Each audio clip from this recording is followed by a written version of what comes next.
आज हम बात करेंगे Jammu and Kashmir reorganisation act 2019 के बारे में। तो अगर आपने हमारा channel GTV education and exam को सब्सक्राइब नहीं किया है तो प्लीज सब्सक्राइब कर लीजिए और डेली अपडेट्स के लिए आप हमारा टेलीग्राम ग्रुप भी ज्वाइन कर सकते हैं, जिसका लिंक हमने नीचे डिस्क्रिप्शन में दे दिया है। तो चलिए अब बात करते हैं Jammu and Kashmir reorganisation act 2019 के बारे में। जम्मू और कश्मीर पुनर्गठन अधिनियम 2019 यानी कि Jammu and Kashmir reorganisation act 2019 Bharat की संसद का एक एक्ट है, जिसमें भारत के प्रशासित राज्य जम्मू और कश्मीर के रीऑर्गेनाइजेशन यानी कि पुनर्गठन का प्रावधान है, जो कश्मीर के बड़े क्षेत्र का एक हिस्सा है जो भारत पाकिस्तान के बीच विवाद का विषय रहा है। अधिनियम के लिए एक बिल गृह मंत्रालय के मंत्री अमित शाह द्वारा 5 अगस्त 2019 को राज्यसभा में पेश किया गया था और उसी दिन पारित भी कर दिया गया था। यह 6 अगस्त 2019 को लोकसभा में पारित किया गया और इसे 9 अगस्त 2019 को राष्ट्रपति की स्वीकृति प्राप्त हुई। मतलब 5 अगस्त को राज्यसभा में पेश किया गया था, वहां पे इसे स्वीकृति मिली। 6 अगस्त को लोकसभा में पारित किया गया और 9 अगस्त को राष्ट्रपति की स्वीकृति मिल गई।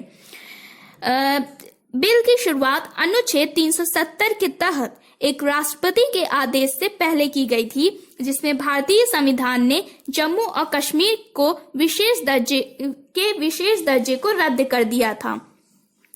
भारतीय संविधान के अनुच्छेद 370 ने जम्मू और कश्मीर को विशेष दर्जा दिया।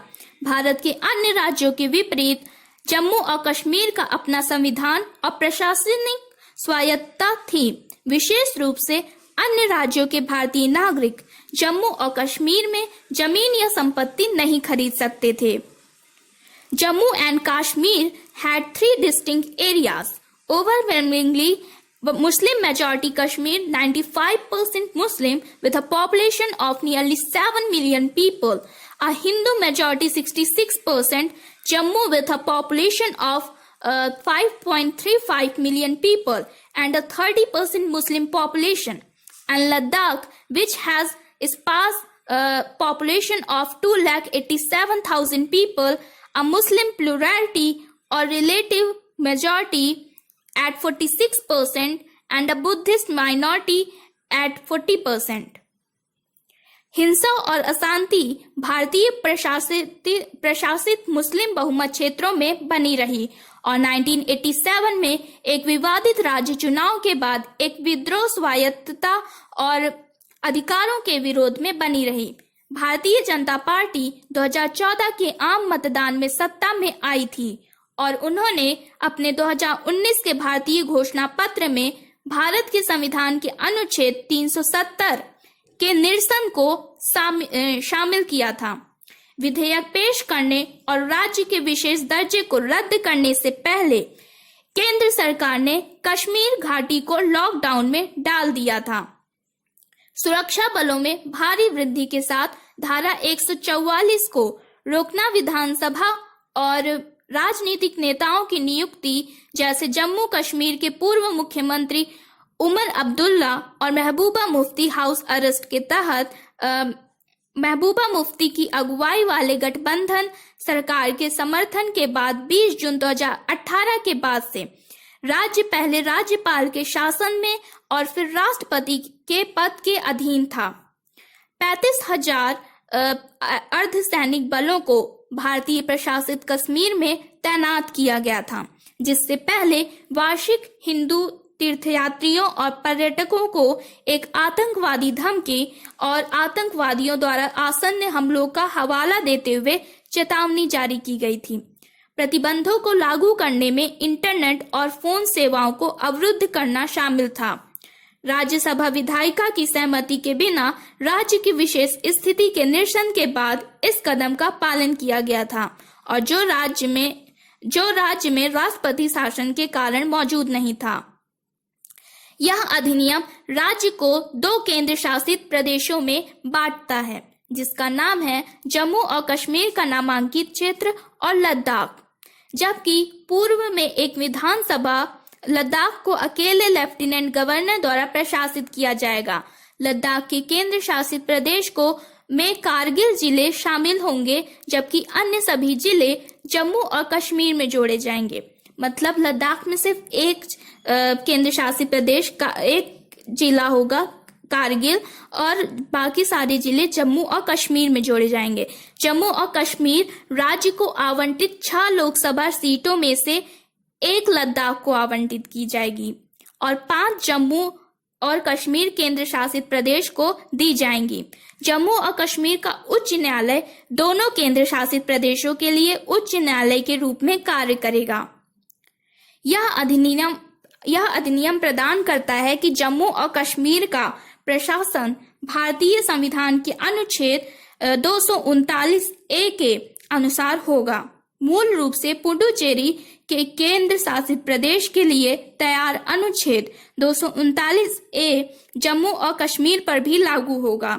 राष्ट्रपति द्वारा नियुक्त एक लेफ्टिनेंट गवर्नर जम्मू और कश्मीर के केंद्र शासित प्रदेश का प्रशासन करेगा, जिसमें 5 साल के कार्यकाल के साथ 107 से 114 सदस्यों की विधानसभा होगी। विधानसभा राज्य सूची में सार्वजनिक व्यवस्था और पुलिस को छोड़कर किसी भी मामले के लिए कानून बना सकती है, जो केंद्र सरकार के कानून बनाने वाली शक्तियों के रूप में रहेगी।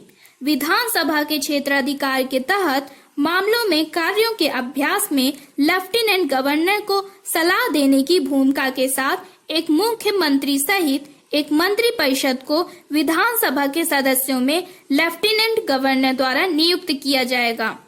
अन्य मामलों में लेफ्टिनेंट गवर्नर को अपने क्षमता में कार्य करने का अधिकार है, जो विधायिका द्वारा अधिनियमित अधिनियमों के समान बल और अध्यादेशों को लागू करने की शक्ति भी रखेगा। विधेयक को 5 अगस्त 2019 को गृह राज्य मंत्री अमित शाह ने राज्यसभा में पेश किया। विधेयक की प्रस्तावना भारतीय संविधान के अनुच्छेद 370 के तहत एक राष्ट्रपति के आदेश से पहले की थी, जिसने 1954 के राष्ट्रपति के आदेशों को रद्द कर दिया था। इसने जम्मू कश्मीर राज्य के लिए लागू भारतीय संविधान के सभी प्रावधानों को बनाया। 1954 के आदेशों में भारतीय संविधान के अनुच्छेद 3 के लिए एक प्रावधान था, जिसमें कहा गया था कि संघ जम्मू और कश्मीर राज्य के क्षेत्र, नाम और सीमाओं को नहीं बदलेगा। इसके निरसन ने पुनर्गठन विधेयक को पेश करने का मार्ग प्रशस्त किया। राज्यसभा बिल के कारण राज्यसभा में महामारी फैल गई। जम्मू और कश्मीर की लोकतांत्रिक पार्टी पीडीपी के 2 सदस्यों ने विरोध में भारतीय संविधान की प्रतियां फाड़ दी, जिसके बाद उन्हें सदन से निलंबित कर दिया गया। तृणमूल कांग्रेस के 13 सदस्य सदन से बाहर चले गए और जनता दल यूनाइटेड के 6 सदस्य ने मतदान का बहिष्कार किया। हालांकि बिल ने Bahujan Samaj party, YSR Congress, Telugu Desam party और आम आदमी पार्टी का समर्थन हासिल किया। सत्तारूढ़ राष्ट्रीय लोकतांत्रिक गठन के 107 सदस्यों के साथ साथ समर्थन करने वाले सांसदों की संख्या 117 हो गई। इस विधेयक को राज्यसभा ने 125 सदस्यों के पक्ष में और 61 सदस्यों ने इसके खिलाफ पारित किया।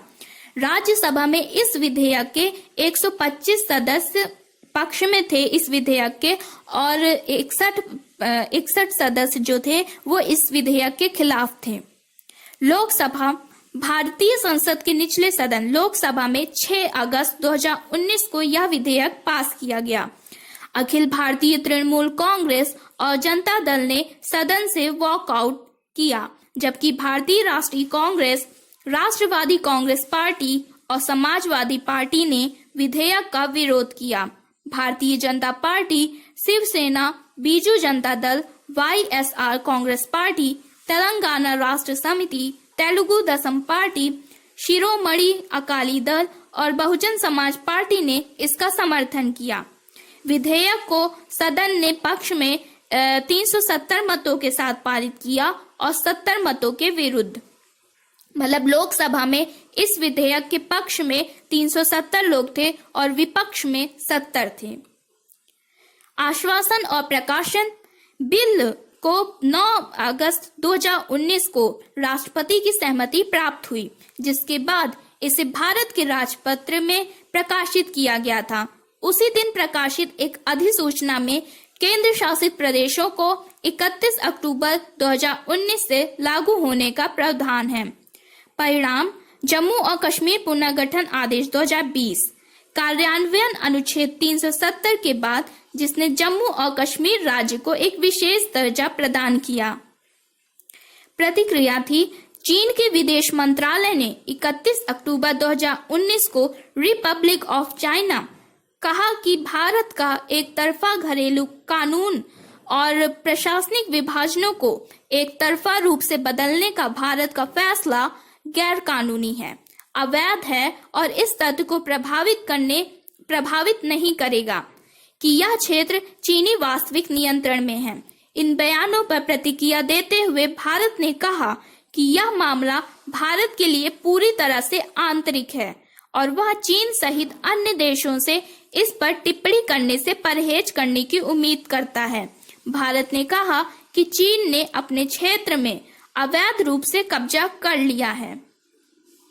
भारत ने आगे जम्मू और कश्मीर पुनर्गठन आदेश के रूप में ज्ञात कानूनों के एक समूह को मंजूरी दी, जो अन्य राज्यों के नागरिकों को जम्मू और कश्मीर के केंद्र शासित प्रदेशों के स्थायी निवासी बनाने की अनुमति देगा।